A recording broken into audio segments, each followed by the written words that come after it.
And Anish, you mentioned that this is your opening variation. This is the Giri variation of the Najdorf. How would you evaluate the current position, the chances or the plans for both sides? Well, there is potential for white.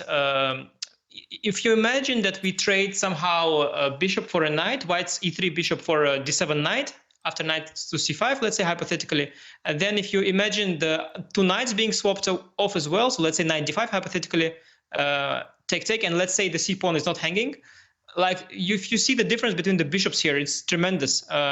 And this is what white is aiming for, this complete control over the d5 square, because that's what Najdorf is about. Like the only issue with the Najdorf is that this d5 square is weak, and black should sort of not trade the wrong pieces and keep the pieces that are guarding that square. And as long as that's done, like I have a whole course about it where I'm explaining it in all kinds of different nuances and different versions, and that's what Najdorf is about. The moment you lose full control over the square this way, you are really busted here. But of course, Jan is not going to do that, so he's not going to trade the knight for a bishop. And white has to kind of wait. Black would love to push the d pawn, d5, to gain control of the light squares, but it's complete fantasy. That's never happening. I think actually, from what I've seen so far in this match, I think Magnus will probably come back. Jan's last game was also quite shaky, and the situation is so tense. And yeah, well, we'll see.